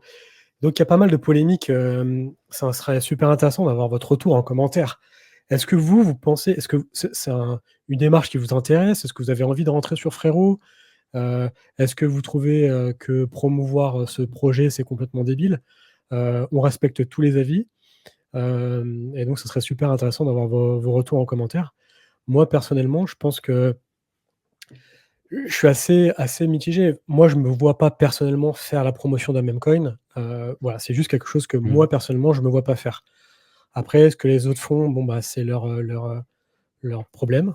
Il y a aussi un point que je voudrais trouver enfin, que je voulais évoquer, pardon, c'est qu'en fait, sur Twitter, vous avez énormément de personnes qui vont balancer des calls, qui vont vous dire: «Achète Mmh. ça» ou qui vont vous parler de ce projet-là. Et en fait, on peut pas toujours les tenir responsables, de vos achats. C'est-à-dire, si vous vous positionnez sur une crypto, si vous appuyez sur le bouton «acheter», c'est votre responsabilité. Donc je comprends qu'il y a des personnes, qu'on appelle influenceurs qui parlent d'un projet. Néanmoins, c'est vous qui passez qui faites vos stratégies et qui appuyez sur le bouton pour acheter. Donc voilà, je suis assez partagé sur le sujet. Moi, je ferai jamais ça, j'en parlerai pas, c'est pas mon style, je suis pas à l'aise avec ça. Voilà, vous, si vous décidez d'acheter, que le prix augmente ou que le prix baisse, bah, c'est votre responsabilité, quoi. Mais moi, ce qui me fait peur sur ce truc-là, c'est typiquement les commentaires comme ça. C'est pour ça que, un, j'aime pas en faire la promotion et deux, j'aime pas ce genre de choses. Tu sais, c'est les personnes qui vont dire: «Ah, il y a tout le monde en ce moment qui parle de ce token-là.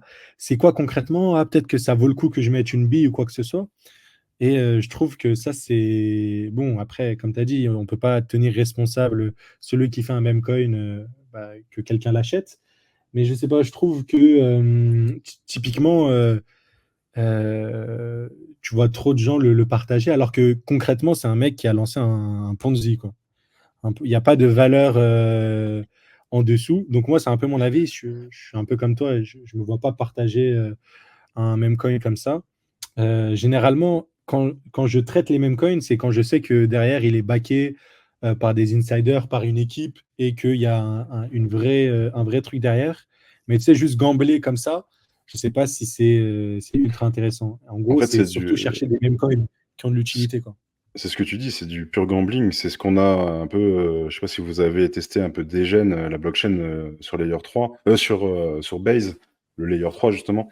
Et en fait, tu trouves plein de tokens comme ça. Donc là encore, on a de la chance, hein. Le contrat est pas modifiable, vous pouvez sortir, vous pouvez encore vendre. Mmh. Mais au bout d'un moment, il faudra vendre.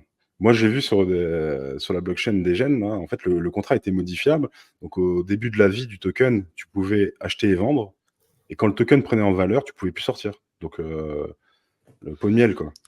Et... Non, je crois que lui, il a fait les trucs clean, burn la Ouais, liquidité. non, Ouais, il y a toujours les je critique pas, enfin, je dis pas que lui a fait ça.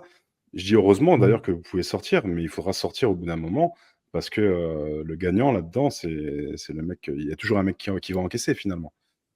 Et pour Et moi, c'est très Ouais. dangereux.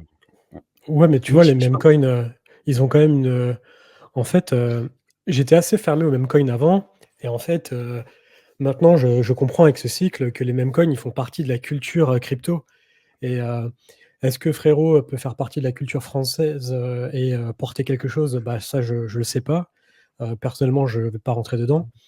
Mais par contre, même si les meme coins n'ont pas un usage, ils portent quand même une forte culture, tu vois? Et heu et mine de rien, par rapport à beaucoup de projets de VC où ils lancent avec des super, petites, market cap et des grosses FDV et donc les VC, toutes les semaines, ils vont vendre leurs tokens. Ah et toi, tu as gardé ton token, tu espères peut-être aller au bull run avec et puis en fait, tu te fais dumper dessus. D'un autre côté, le meme coin, alors je sais pas pour Frérot, mais en tout cas, beaucoup de meme coins ont une grosse partie de leur supply qui est déjà release. c'est Tout est ça. sorti sur le marché, donc c'est assez clair. Tu as accès aux différents wallets, tu T'as vois? vu le Et donc, commentaire, Elias? Oh mon Dieu! On va faire de la prévention contre, et ben, on a fait acheter des gens là. Aïe, En aïe, fait, aïe. nous, on n'est pas pour, on n'est pas contre, hein. Comme disait Red, chacun prend ses responsabilités. Moi, je vous partage mon expérience. J'aime bien aussi gambler et j'ai perdu de l'argent sur Layer 3, j'en ai pas gagné. Donc, faites ce que vous voulez, hein. Ap et ap puis ça Après, peut Pas être sur aussi Layer 3. formateur pour plein de gens. Il y a plein de gens ça qui peut vont être peut-être rentrer dans Frérot, le truc il va exploser, le truc il va aller à zéro. Bah, et la prochaine fois, ils se diront: «OK, bah, je ferai peut-être plus attention». Bah, de toute façon, moi, c'est surtout le message que je veux faire passer, c'est vous êtes responsable de vos investissements, quoi et c'est pas spécialement, voilà, les influenceurs ou peu importe les gens qui relaient. Moi, je suis moins sur cette méta-là, je suis plutôt, mais c'est voilà, si vous décidez de rentrer dans des projets comme ça, bah, c'est votre choix, quoi. En fait, c'est pas et qu'on fait des disclaimers ou on n'en fait pas. C'est parce que je vois, ils nous disent que dans le live, on n'a pas fait de disclaimer uniquement sur Frérot, mais généralement, on en fait beaucoup. D'ailleurs, au dernier live, j'en ai fait ouais, beaucoup trop sur le restaking. C'est on juste a fait que surtout, hein. on donne notre avis sur tout. Moi, mon avis personnel, je trouve dommage de s'intéresser uniquement au même pour gambler, alors qu'il y a des projets hyper intéressants. Et en fait, ce qui me rend triste, en fait, je me mets à la place de certains devs qui travaillent comme des fous pour essayer de révolutionner le monde et en fait, qui n'ont aucune visibilité. Et là, on lance un mème, c'est marrant, moi aussi, hein, je kiffe le principe, hein. Et je vois en fait qu'ils captent toute l'attention, alors que c'est juste un truc pour gambler, quoi.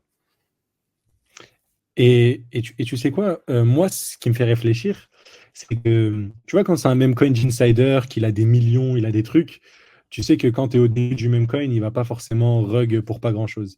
Mais là, comme entre guillemets, on sait que c'est des gens, genre, bah, connectés, entre guillemets, à la réalité en termes d'argent, quand tu vois qu'il y a un mec qui a 8%, 6%, ne serait-ce que 1%, et que le truc, il vaut, et s'il monte à 1 million, imaginons, est-ce que les mecs ne vont pas vendre? Personnellement, si je fais 30 000, je contrôle 10% de la supply et que le truc il est à 300 000, est-ce que je sors avec 30 000 ou est-ce que pour le bien des autres, je hold mon bag? Je sais pas. Donc ça aussi, ça pose des questions de qui hold. Est-ce que les gens vont vraiment hold et vont pas vendre? Tu sais, les gens qui sont rentrés à 10 000 de market cap, est-ce qu'à 300 000, quand ils ont fait x30, est-ce qu'ils sortent pas? Ou est-ce qu'ils sortent? Donc ça, faut pas oublier que il y a aussi toujours les gens qui ont déjà fait des multiples et qui vont vous dump à la gueule.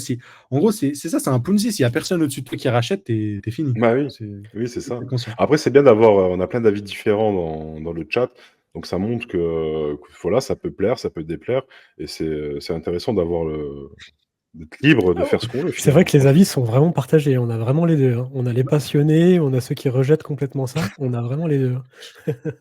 On, on a les extrémistes.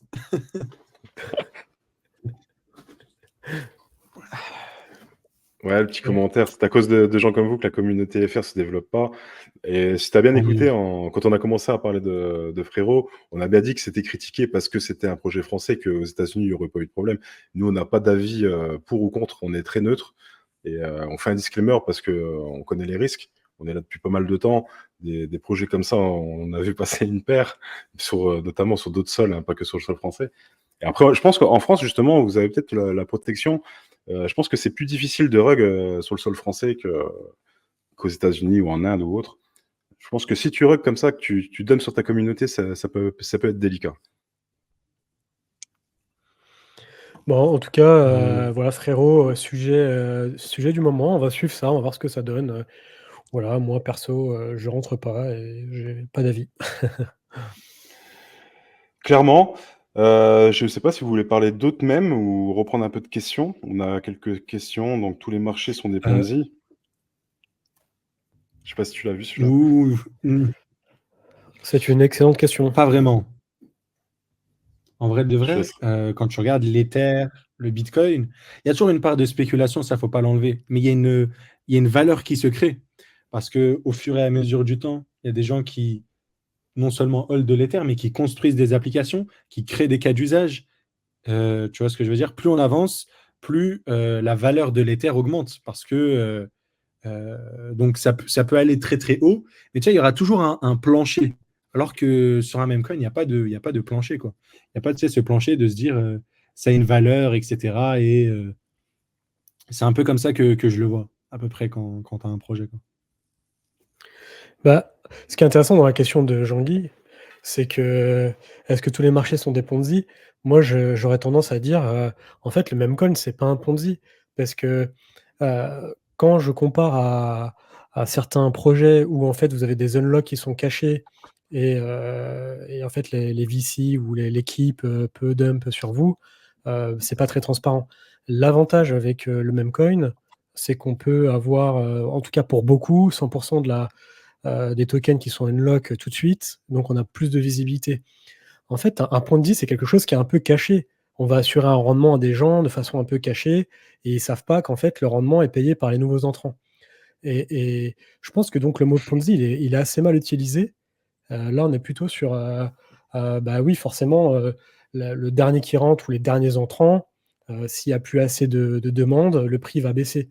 Mais tous les participants, quand ils se positionnent, ils ont accès aux informations de la tokenomie, et donc ils savent sur quoi ils se positionnent et je pense que c'est pour ça que, de mon côté, moi, je ne pense pas que les cryptos sont des Ponzi, en tout cas que les meme coins sont des Ponzi.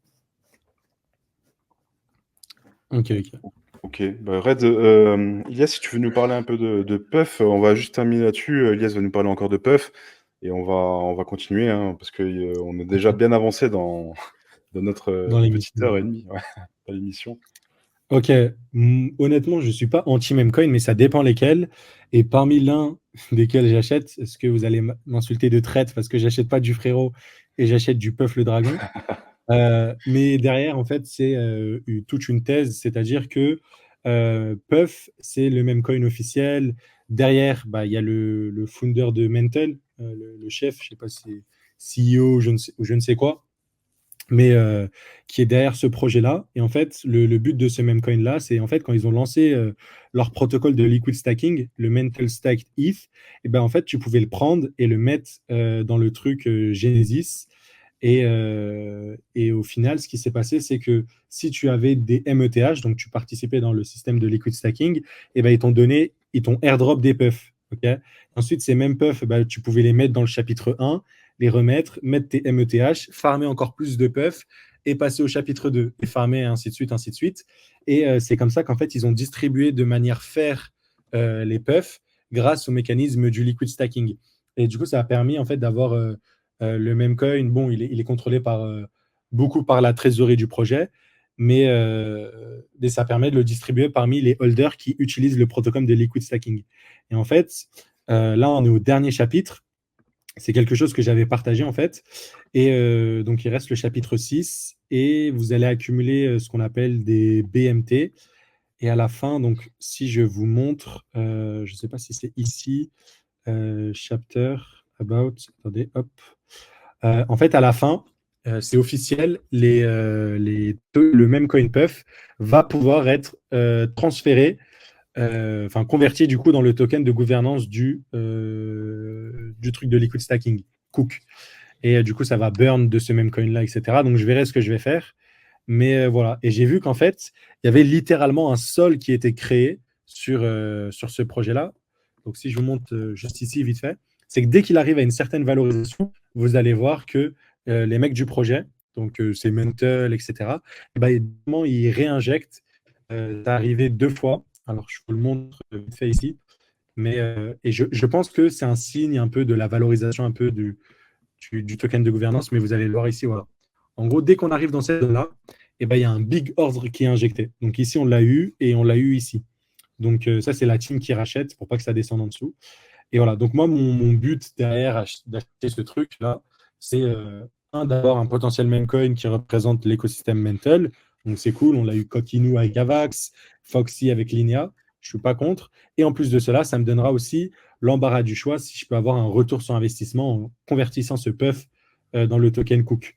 Donc voilà pourquoi je le joue. Et surtout, c'est que ça me fait farmer le airdrop. C'est-à-dire que mes puffs, bah, je les ai mis dans chaque chapitre et j'en accumule encore plus. Là, je vais jouer le dernier chapitre. Et voilà, donc c'est à peu près ce que je fais sur Mental et je suis assez confiant. Donc voilà, voilà. Ok, En bah tout cas, écoute, là, il y bah a il y a un merci. Moi, usage je marrant. connaissais pas. Ouais, il y a un Ah, usage tu connaissais marrant, je pas? connaissais pas. Merci. Je sais pas si dites-nous en commentaire si ça vous parle. Moi, ça m'intéresse. Je vais jeter un coup d'œil. Maintenant, les gars, je vous propose de passer un peu sur Blast et Zeta Market. Donc, il y a eu le TGE de Blast. Pour vous, Mhm. comment ça s'est passé pour vous? Moi, je sais que j'étais au boulot et quand je suis sorti, en fait, il y a tout le monde qui parlait de Blast et finalement, moi, j'étais un peu déçu hein, quand j'ai fait mon petit claim. Dites-nous, dites-moi, enfin, partagez comment ça s'est passé cette journée pour vous. Je te laisse commencer, Red, si tu veux. Ouais, bah écoute, Blast, plutôt content. Moi, j'ai beaucoup apprécié. Alors, pas le claim, parce que j'ai trouvé que le claim était vraiment compliqué avec le mobile et tout. Mais par contre, j'ai beaucoup apprécié le fait qu'ils lock les 1000 premiers participants de façon linéaire. Donc, ils auront des unlocks linéaires sur leur allocation airdrop. Je trouve que c'est assez bien, notamment pour qu'ils ne puissent pas dump leur allocation. On a eu un petit rebond quand même, hein. Ça a offert à pas mal de personnes une possibilité sur les premières heures, le premier jour, de éventuellement avoir une meilleure allocation et de sortir hein, pour ceux qui voulaient prendre des profits. Et puis effectivement, depuis, ça a pas mal corrigé. Mais l'airdrop, la part de la supply qui est dédiée à la communauté, 17%. Il y aura 50% en tout pour la communauté. Bien entendu, tout n'ira pas aux airdrops. Mais j'ai trouvé que c'était plutôt une approche communautaire qui était bien. Ouais, plutôt apprécié de mon côté. Ok. Ok.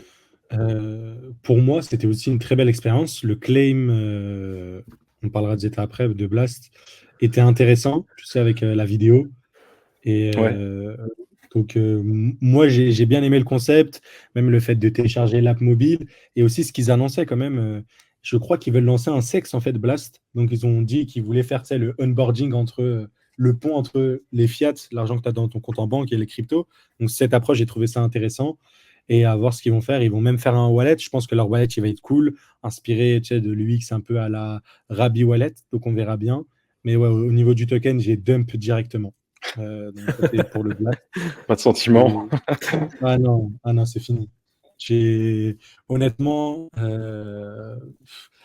le fait que les projets, ils essayent pas de, tu sais, de créer de la valeur sur ce truc-là. J'ai juste l'impression que ça y est, les VC comment ça s'appelle, de Blast, ils sont rentrés peut-être à les 100 millions et là ils sont déjà en x10. C'est bon, ils veulent pas plus, ils n'ont pas besoin, tu sais, d'essayer de driver de l'achat. Donc je Mais il y a sais la pas, saison, honnêtement, il y a laisser la à saison 2 l'abandon en comme plus, ça, hein. moi. Ouais, il y a une saison 2 sur Blast, non? Ouais, mais 1 an de farming pour 10% de la supply, c'est ça, c'est Oh. du yield en plus. Donc si c'est une chaîne qui t'intéresse, pourquoi pas? En vrai de vrai, ça se joue. Il y a beaucoup d'applications qui sont cool sur Blast. C'est Mm. alors pour le C'est coup, il y a eu novateur, aussi ouais. Ouais. il y a C'est aussi clair. pas mal de problèmes sur les smart contracts sur Blast.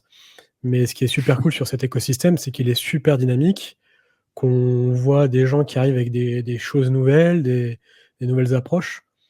Et en tout cas, ça sera intéressant de voir s'ils vont pouvoir continuer à maintenir ça. Parce que dans les récompenses pour la communauté, bien entendu, il y a une partie qui va aux devs pour les attirer avec un vrai programme de soutien.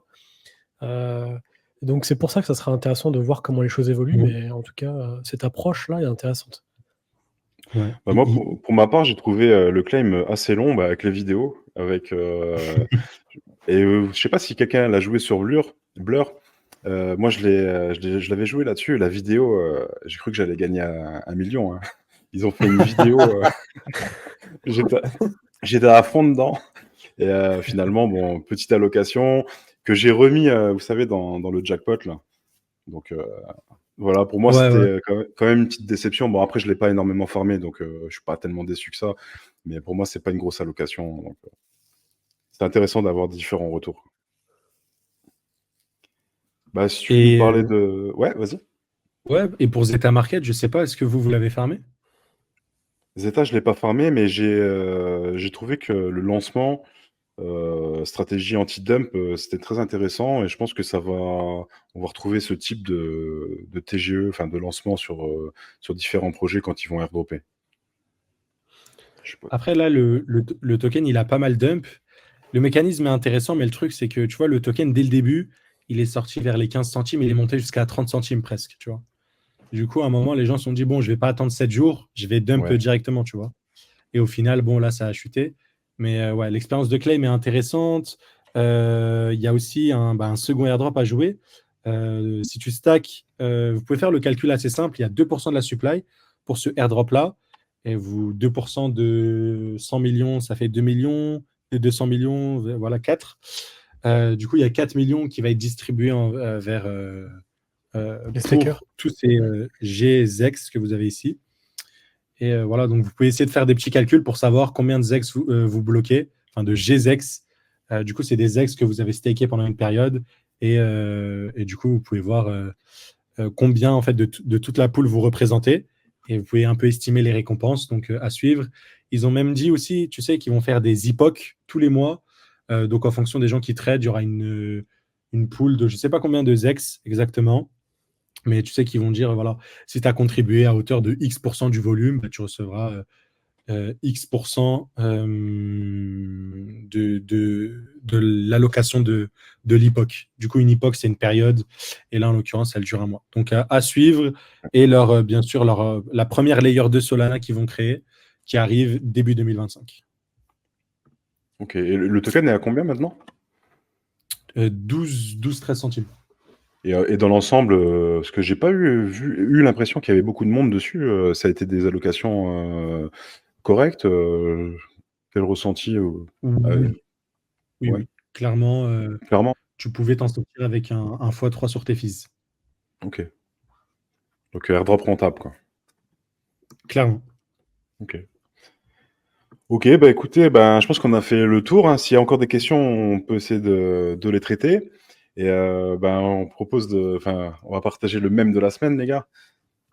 Attends, il faut voir qui est le gagnant d'abord. Ah, exact, ouais, j'ai ma petite idée. Ok. Du coup, la semaine dernière, on a présenté les mêmes et le gagnant était notre ami Red avec son mème qui Merci les était gars. celui-là qui parlait. Je te laisse l'expliquer. Ouais, il était très drôle celui-là. Donc, ouais, voilà. Attends, Et je vais du te coup, partager. Bon, hop. le mien, j'en avais trouvé un bon, et comme j'expliquais en off, hein, j'ai perdu le lien, donc c'est dommage. J'en ai un qui a... vous me direz, vous voterez, hein. Ok, on commence par qui? Par Red pour son mème de la semaine? Bah, si Ouais. tu veux. Honneur au gagnant. Allez, go. Allez, c'est parti. C'est parti alors. Bon, moi, les gars, mon mème, c'est en fait l'image d'un taureau en 2020 pour le halving, qui était un énorme taureau boule. Et là, pour 2024 et le halving de 2024, c'est un ours qui est déguisé avec des cornes de taureau. Voilà. Ça m'a un peu fait rire parce que c'est vrai qu'on on attend que ça parte. Donc voilà, j'espère qu'on aura à la rentrée ou même cet été un petit boule. Ok, intéressant. Je te laisse faire le sondage aussi, Red, sur Twitter. Je le montrerai après Ouais. pour que les gens puissent voter. Je t'ai mis, On je t'ai passe mis le du lien coup. dans le Ouais, chat, hein. j'ai vu. On passe au mème de Hunter. Hop. Donc moi, c'est pas un mème qui va vous faire rire, hein, il va vous faire pleurer. Donc en gros, il y a le marché et en ce moment, bah, les airdrops, hein. Mais bon, on s'arrête pas là et il y a beaucoup de protocoles et de projets à farmer et on va avoir des belles allocations dans le futur. On reste bullish. On l'espère. Hop, on l'espère. Et du coup, le même de la semaine, pour faire plaisir aux frérots, j'ai vu ce truc-là, j'étais mort de rire. Pour ceux qui savent, on est en pleine période, du coup de... Électoral, Ouais, ouais, c'est ça, période électorale. Et du coup, voilà, c'est cet individu, et voilà, donc il est allé voter. Donc là, on voit une carte du Rassemblement national, il est en train de faire un doigt d'honneur, et là, il choisit l'affiche. Donc en gros, il a créé une fausse affiche de frérot, comme quoi c'était un parti qui se présentait. Il a fait semblant de plier la feuille, de le mettre dans le bulletin, et qu'il allait voter pour frérot, pour ces élections. Voilà. Et le slogan, du coup, c'est Ensemble, rechargeons la France. Voilà, rechargez frérot et rejoignez le Telegram. C'était le but de son même. En tout cas, ça m'a fait bien rire dans le thème et tout. Donc, voilà, ouais, c'est j'ai bien osé. Ça rigolé. va peut-être remonter assez haut. Mais ok, bah écoutez, c'était une bonne émission. On a parlé un peu de tout, beaucoup de NFT. Moi, je trouve que c'est vraiment intéressant en ce moment de creuser un peu la piste des NFT si on veut se positionner sur les airdrops. Il y a eu un gros travail de raid là-dessus. Avec Ilyes, on a essayé de vous donner nos avis. Donc, j'espère que ça vous a plu. Moi, Ok. personnellement, je me suis positionné aussi, hein. Vous êtes positionnés aussi, les gars, et on pourra en parler dans d'autres émissions, pardon, 1, 2, 3. Oui. Dans d'autres émissions, on pourra vous partager hein, sur les NFT sur lesquels on est positionné pour différents airdrops et pourquoi. Ce sera intéressant de vous expliquer ça aussi. Et voilà, ben, Yesh, je vous laisse terminer là-dessus, hein. Ouais. Je vais vite fait vous montrer les gens pour que vous puissiez aller voter. Important de voter. Vous C'est le pouvez jour du vote. voter. Vas-y, Red. Non, je disais que c'est le jour du vote aujourd'hui, ça tombe bien. Voilà, c'est ça. Et bien évidemment, on vote pour ça. Voilà, vous pouvez aller voter pour le même coin que vous avez préféré. Et voilà, le gagnant la semaine prochaine, eh ben, il aura l'honneur de commencer. Et on verra si on rajoute des petites récompenses ou quoi. Mais voilà.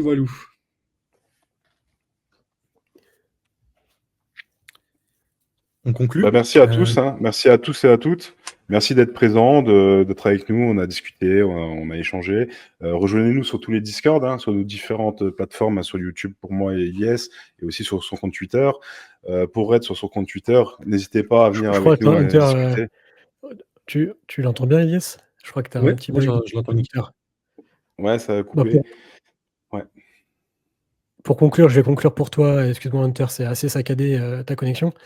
Pour conclure, bah, merci à vous tous. C'était super cool de passer ce moment avec vous. On espère que vous aimez beaucoup le format.